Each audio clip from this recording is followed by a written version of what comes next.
The Call from the Void. First Overseer Linera watched as another defense platform disintegrated against the black void of space, its fragments joining the expanding debris field that had once been the proud Valantian Outer Defense Network. The tactical display showed the inexorable advance of the Devourer Swarm, a nightmarish collective of biomechanical entities that had appeared at the edge of Valantian space 3 stellar cycles ago. Since then, 14 colony worlds had fallen silent. Casualty reports from Elonis Prime, Overseer, announced Strategic Officer Vornis, his silver-scaled skin dulled with exhaustion.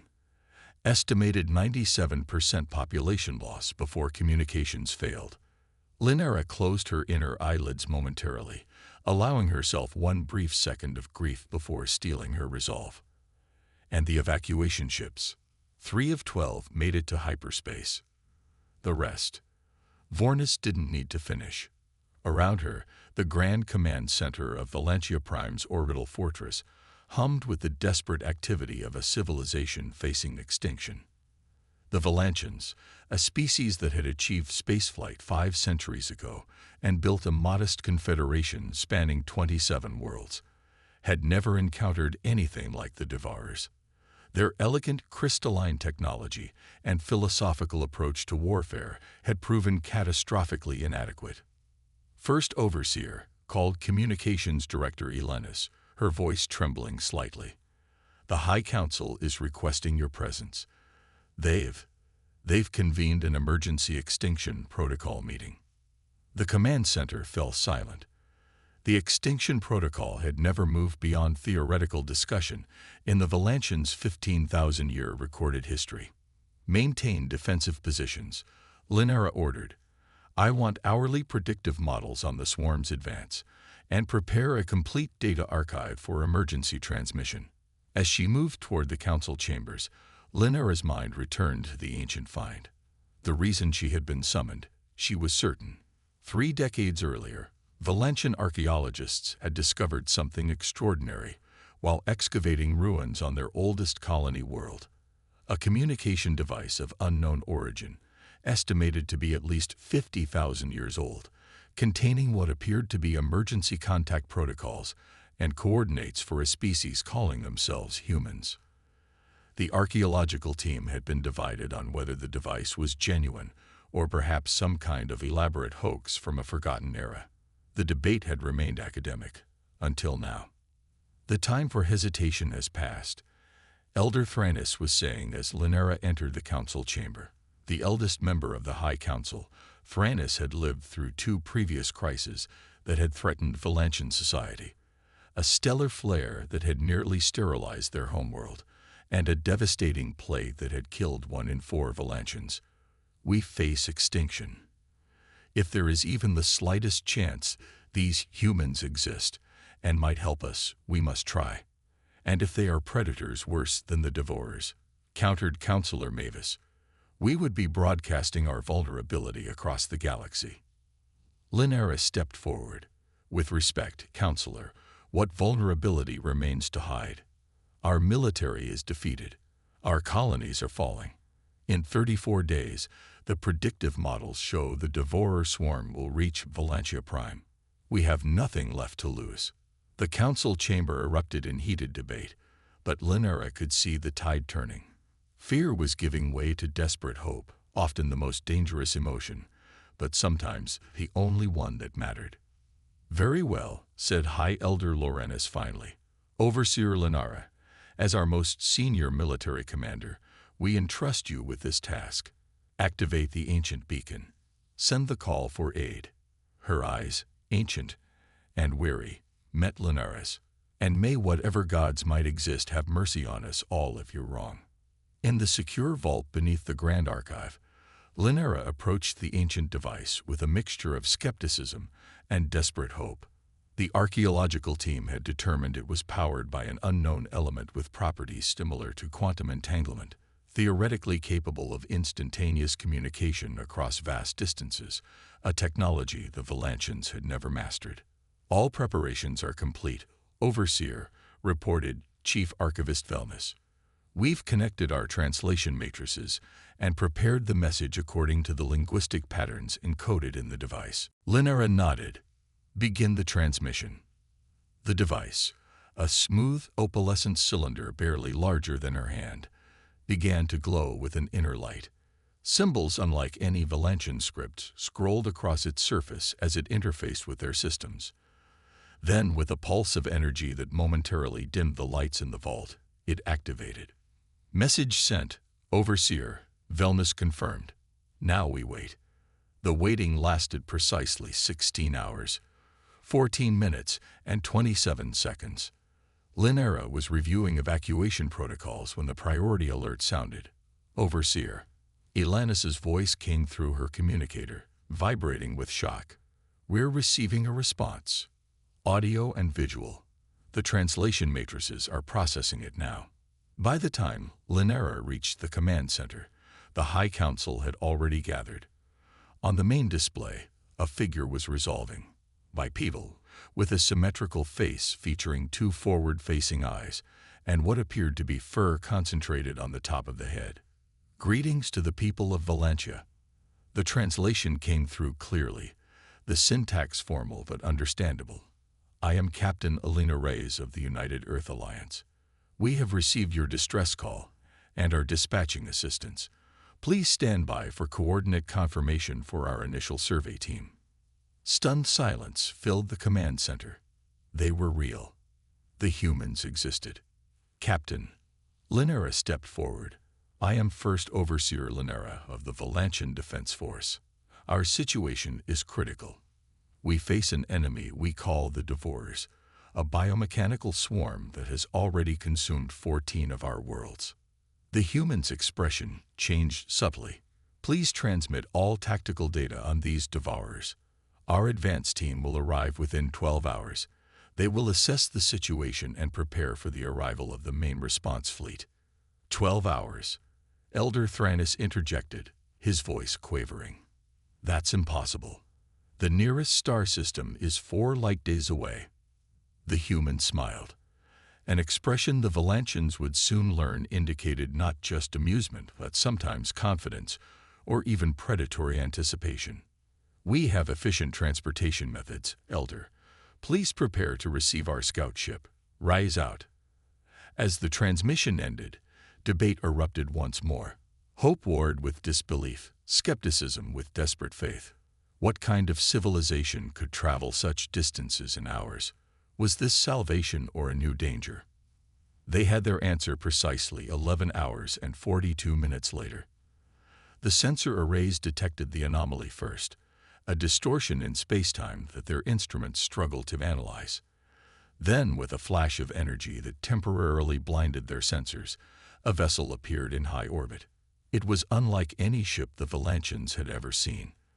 Where Valantian vessels were elegant, crystalline constructions built around harmony with cosmic energies, this human ship was all sharp angles and contained power. It radiated energy signatures that defied Valantian classification and appeared to be surrounded by a field that bent light slightly around its hull. We're being hailed, Elanis reported, her voice steadier now. Hope was a powerful stabilizer.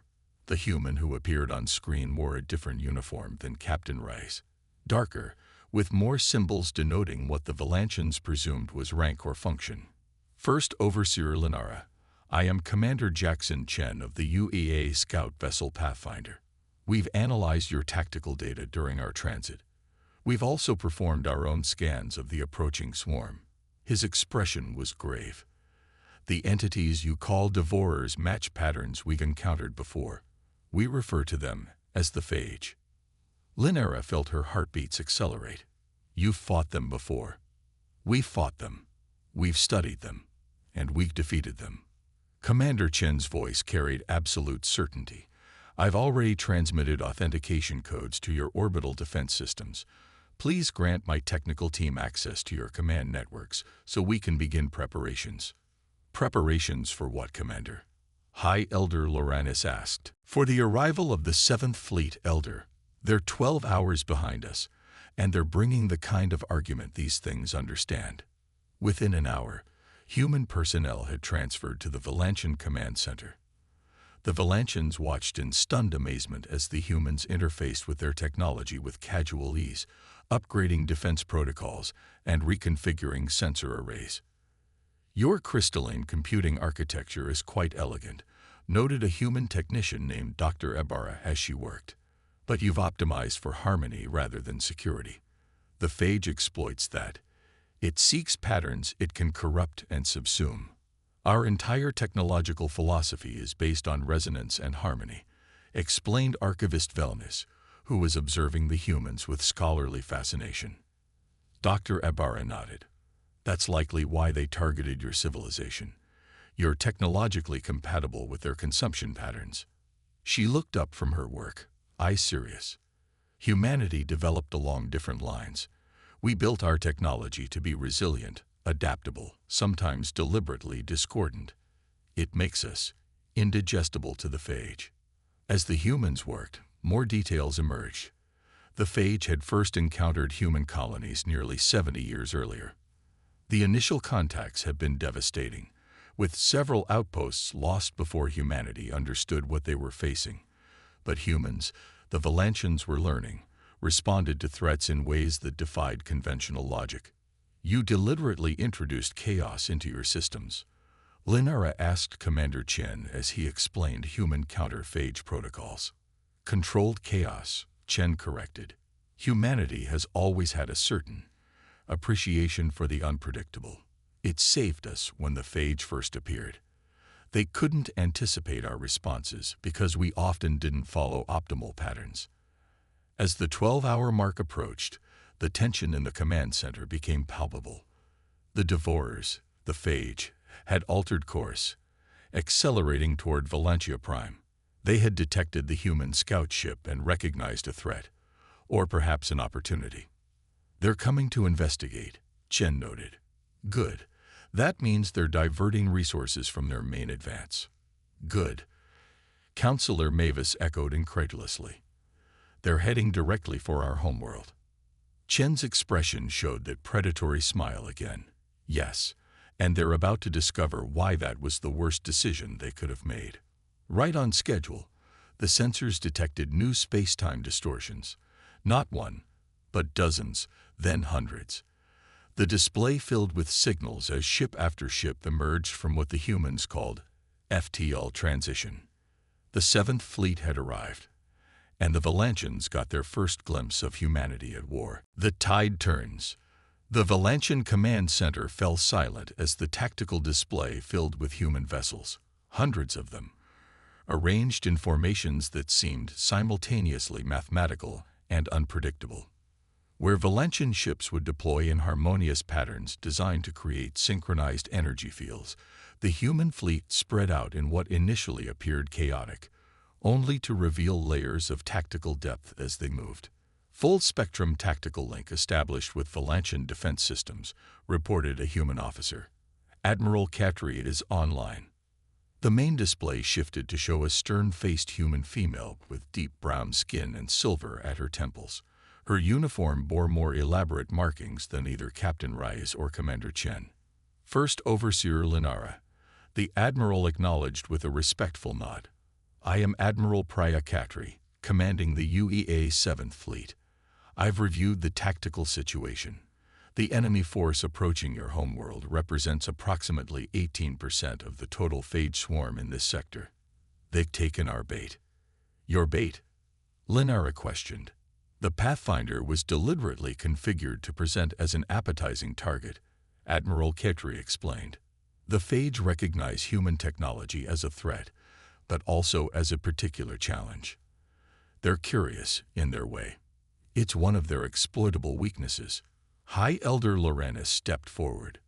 "Admiral, we are grateful for your assistance, but we must understand your intentions.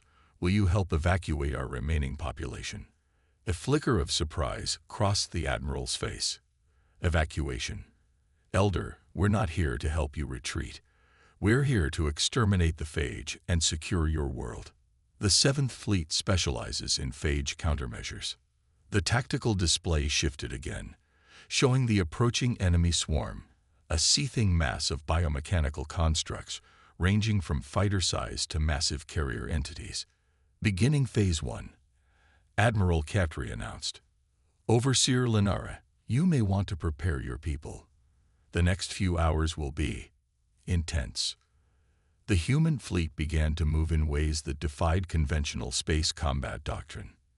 Instead of maintaining formation integrity, ships would suddenly accelerate to seemingly suicidal velocities, hurtle directly toward phage concentrations, then execute maneuvers that strained the limits of physics.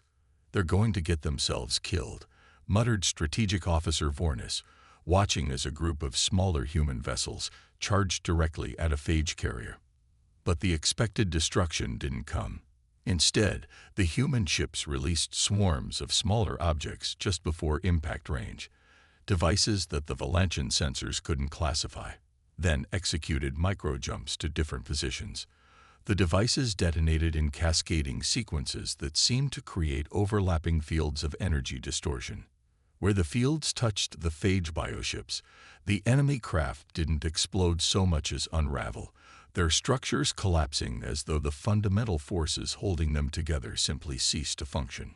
Quantum dissociation charges, explained Commander Chen, noticing the Valantians' shock. They disrupt the phage's collective cohesion field, a technology we developed specifically for this enemy. Across the battle space, similar scenes unfolded. Human ships would engage in what appeared to be reckless maneuvers, deploy specialized weapons, then reposition with precision that belied their apparent chaos. The larger human capital ships maintained distance, coordinating the assault while unleashing long-range weapons that bent space itself to deliver devastating payloads. The phage adaptation patterns are consistent with previous encounters, reported a human tactical officer. They're attempting to reconfigure for quantum resistance, but the multi-phase approach is preventing effective countermeasures. Admiral Kekri nodded. Initiate Phase 2. Deploy the Trojan protocols. A new wave of human vessels, smaller, faster, broke formation and accelerated directly toward the heart of the phage swarm. Unlike the previous attackers, these ships didn't evade at the last moment. They plunged directly into the enemy formation.